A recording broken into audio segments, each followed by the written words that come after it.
What's going on, guys? The Duramax is absolutely filthy and your boys got pink eye, but that ain't stopping us because we got a little performance goodie to install today that not only is going to increase horsepower, but it's also going to open this thing up and make it sound incredible. So let's begin with a startup, get this thing in the basement, check it out.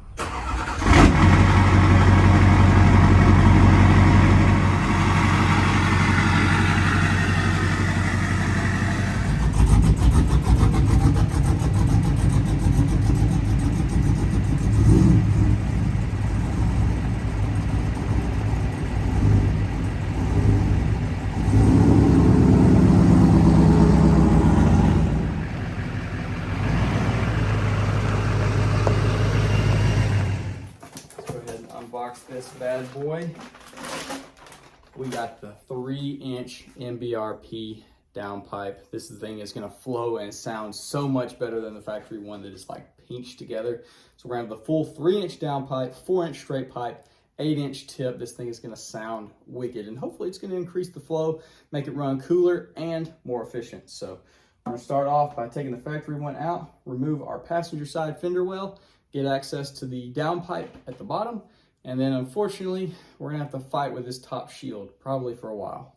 Let's go ahead and drop our fender liner, gain access to that bad boy in there. I'll get a light on that in a second. But now it is time to have a sure enough fight with this turbo heat shield up here. So start off, go ahead and say your prayer for some patience, pop you a cold one. Whatever you gotta do that's gonna chill you out, go ahead and do it, because that thing right there is about to be your worst enemy for potentially quite a while. Definitely do yourself a favor and go ahead and take your wheel and tire off, especially if you're like myself and you got those jumbo wheelie bobs on here, because the first thing we got to do is get in here to this downpipe heat shield. It is 3 10mm bolts, one there, one, you can just see it behind that transmission dipstick, and then the other is right there. This bolt obviously super easy to get. The one up top, not that bad, just used a wrench.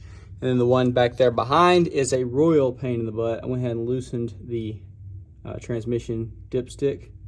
Loosen that up, those two bolts, which are, those are 13 mils. And then actually laid under the truck, stuck my arm on this side of the exhaust over the transmission. Finally pushed that freaking insulation out of the way and got this little bitty ratchet on there. And now I'm just very, very slowly back and forth to get that off. And you don't technically have to take this off because it is attached to the downpipe and it could come out together. But in order to give us as much room as possible for these top bolts, or to bend this top heat shield out of the way, I'm removing it. Pillow is your best friend right here. So I'm gonna continue that and then I'll catch up with y'all as soon as I get that bolt out. If you ain't got one of those top side creepers, Pillow is gonna be your best friend. 10 mil.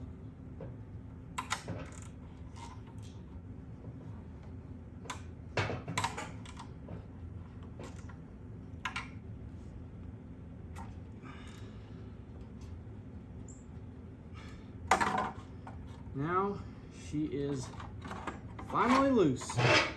We can push that thing back like that, up out of the way a little bit for the time being. All right, now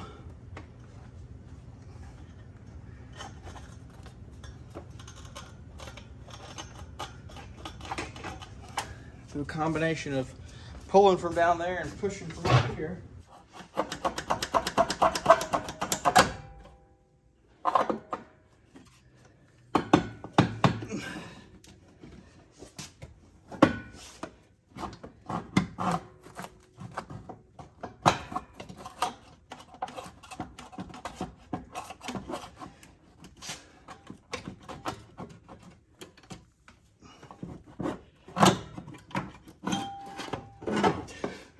freaking finally.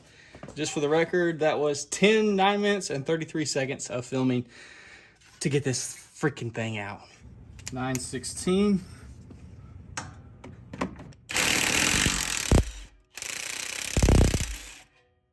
7:16.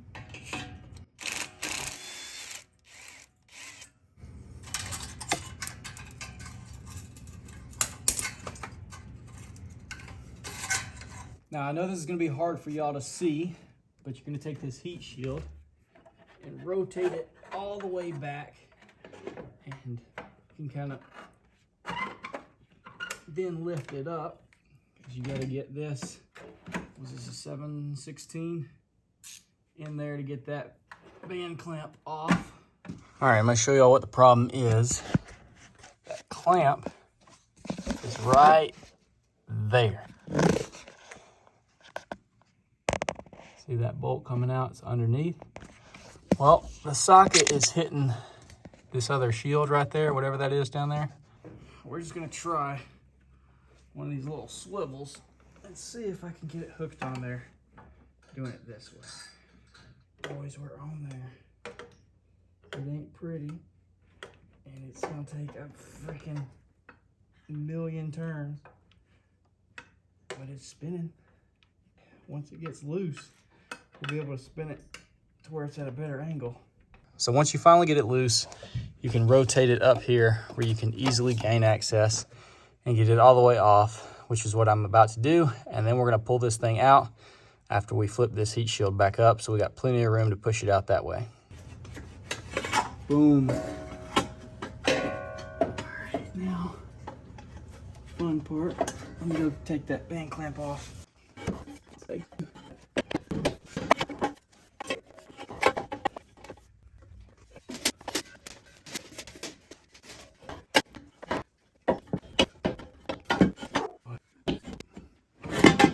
Holy crap.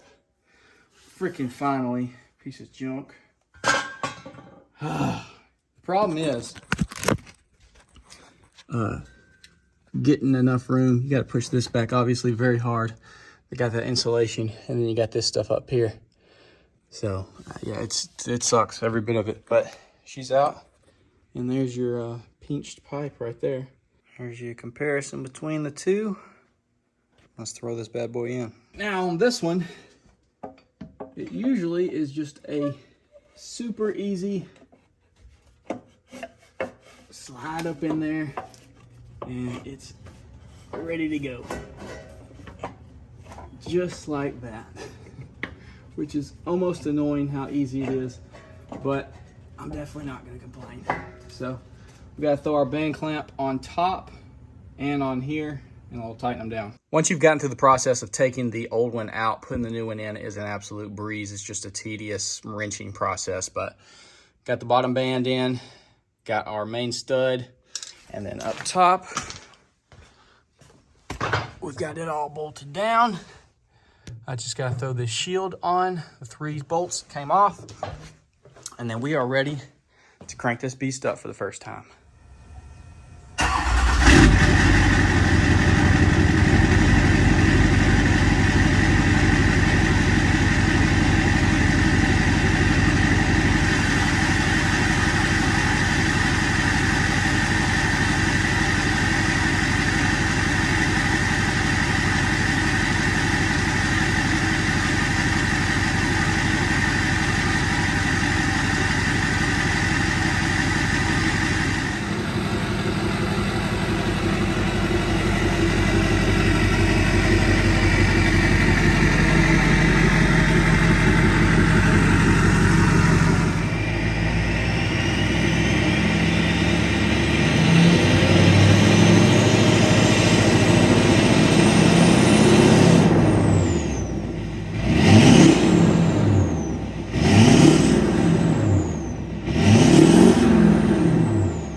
interior driving because this thing sounds amazing. I'm sure you've already heard the exterior clips.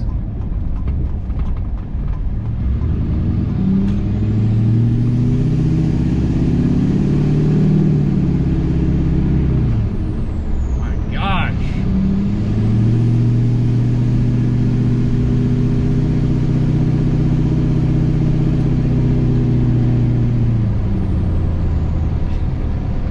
I honestly don't know what it changed. I feel like the axle dump hides a lot of that sound. I can't wait to get the side exit back because we're going to be doing a 5-inch upgrade from the 4-inch and have a side exit. The axle dump's a little tricky to kind of tell the differences, but I feel like it is a little bit deeper, a little bit more rumble. I'm sure it's flowing better. Maybe a little bit more turbo. There's nothing fun about this install. Literally everything about it sucks beyond belief.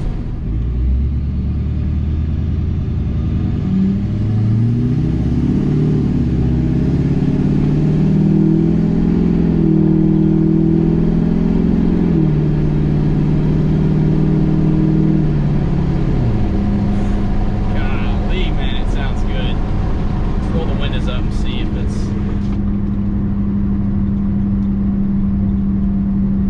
Once again, like my old LBZ video where I put the downpipe on it, it had a 5-inch exhaust and a side exit. I said that I thought it made it a little bit quieter on the inside, louder on the outside, and I think that's probably going to be the case here. I haven't looked back at the footage of me driving on the outside. I'm hoping it sounds freaking amazing. We did that we boosted her a little bit. She spun the tires right at the beginning. You know, it's my baby, so, you know, I should beat on it, but I baby it. But I hope it made a big difference on the outside.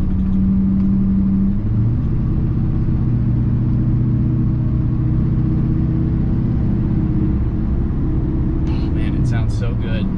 We'll do one more little acceleration up here with the windows up. Let me know if y'all want a more in-depth video. I'll put the GoPro up outside and get Lauren to help film me. We'll go somewhere where I'm not having to drive back and forth and turn around and make 80-point turns and all that kind of crap like I just got done doing, which was not fun, especially in this truck. It is not the easiest to turn around easily. But here we go. Let's see.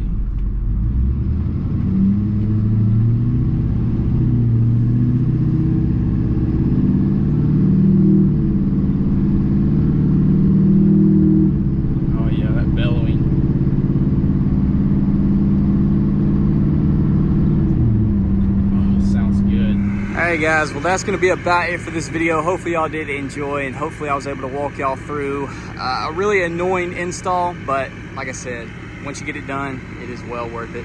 This thing sounds freaking awesome.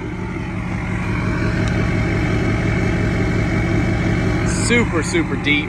Not a real loud truck overall. Most of the LBZs aren't until you do some different turbos on them, but man, it sounds freaking good, and I cannot wait for that 5-inch straight pipe. It's gonna make a dramatic difference as well. But as for now, we got the 3-inch downpipe, 4-inch full straight pipe, and then the 8-inch axle dump tip. So y'all let me know, what tip should we go with? Should we stay with the axle dump? Should we do a side exit? Should we do a stack? Should we go dumb and do I don't even know if we can do a hood stack with the EGR. I don't even know, I haven't looked into that. But I just know this thing sounds amazing, and I'm excited to do more stuff with it. Hopefully y'all are enjoying the LBZ content. Be sure to leave a like, subscribe if you're new, hit the bell notification, and I will see y'all in the next video.